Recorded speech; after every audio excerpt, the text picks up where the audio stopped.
Sidang perkara Undang-Undang Perlindungan Konsumen dengan terdakwa Firlino Rahim, owner UMKM Mamahas Banjar, terus bergulir di Pengadilan Negeri Banjarbaru. Konteks Undang-Undang Nomor 8 Tahun 99 tentang Perlindungan Konsumen relatif sulit untuk diterapkan dalam kasus usaha mikro dan kecil.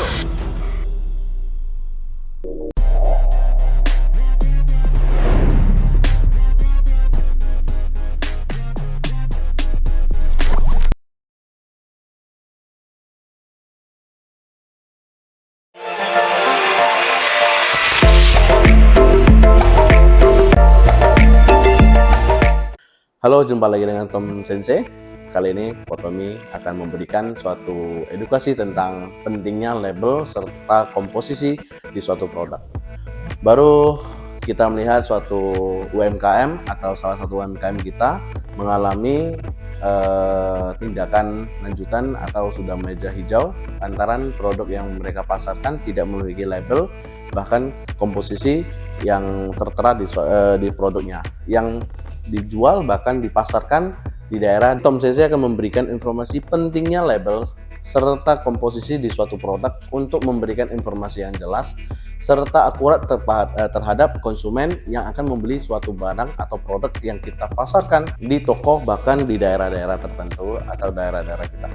Ini soal sistem, soal bagaimana UMKM sering dipuji sebagai pahlawan ekonomi, tapi saat mereka salah, lengah sedikit, kena hukuman, bukan dibimbing. Nah, tujuan utama dari label adalah memberikan informasi yang jelas dan ringkas tentang suatu produk kepada konsumen sehingga mereka dapat membuat keputusan pembelian yang tepat. Nah, lantas label juga berfungsi sebagai sarana komunikasi antara produsen dan konsumen menyampaikan detail produk serta instruksi penggunaan dan informasi penting lainnya. Dari label secara lebih rinci, yang pertama memberikan informasi produk, lebih menyampaikan informasi tentang isi produk seperti bahan-bahan, tanggal kadaluarsa, instruksi penggunaan, dan informasi nilai gizi atau untuk produk makanan atau minuman. Yang kedua, memfasilitasi identifikasi, lebih membentuk konsumen mengenali produk dengan mudah, baik merek, jenis produk maupun variannya. Yang ketiga, meningkatkan kepercayaan label sertifikasi seperti halal, organik, ataupun ISO, menunjukkan bahwa produk telah memenuhi standar tertentu, meningkatkan kepercayaan konsumen. Yang keempat, membantu promosi. Label yang menarik secara visual dan informatif dapat menarik perhatian konsumen dan mempengaruhi keputusan pembelian. Yang kelima, memenuhi persyaratan hukum. Beberapa negara mewajibkan label tertentu pada produk tertentu untuk mematuhi keamanan dan informasi yang benar bagi konsumen. Yang keenam, memudahkan pembelian produk. Label yang lebih jelas dan informatif membuat konsumen memilih produk yang sesuai dengan preferensi mereka. Yang ketujuh, memberikan petunjuk penggunaan. Label juga dapat memberikan petunjuk penggunaan yang jelas dan tepat agar konsumen dapat memanfaatkan produk secara maksimal. Yang kedelapan dan terakhir, meningkatkan keamanan produk.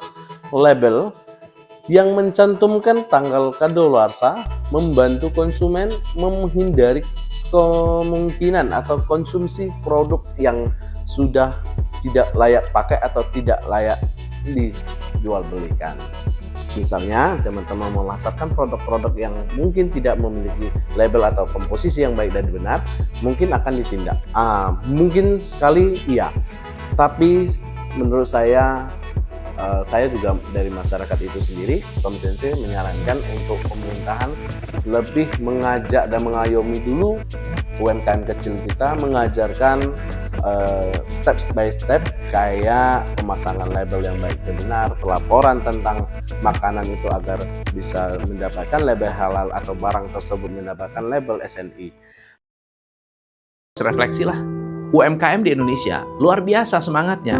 jualannya rajin, produksinya rajin, promosinya rajin. Tapi banyak yang lupa tentang belajar manajemen, belajar sistemasi, belajar hukum, belajar regulasi. Banyak yang anggap label itu urusan nanti.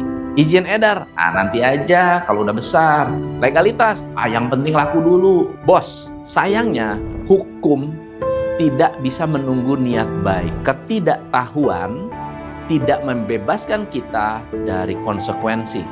Sebagai business coach, saya sering bilang ke klien-klien saya, kalau kamu serius berbisnis, pastikan kamu tuh nggak cuma tahu cara jualan, tapi kamu juga harus tahu cara bertanggung jawab.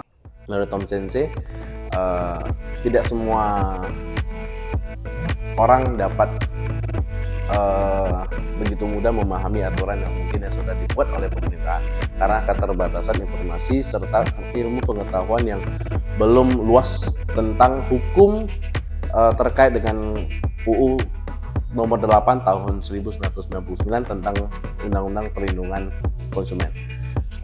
Berikutnya, jangan lupa tetap tersenyum dan teman-teman mungkin bisa kita kembangkan UMKM lebih maju dan ikuti persyaratan yang ada. Dan jangan lupa nonton Tom Sensei kapanpun dan dimanapun. Tom Sensei akan memberikan hal terbaik. Jika ada kesalahan dalam kata, Tom Sensei mengucapkan minta maaf yang sangat sebesar-besarnya dan see you again.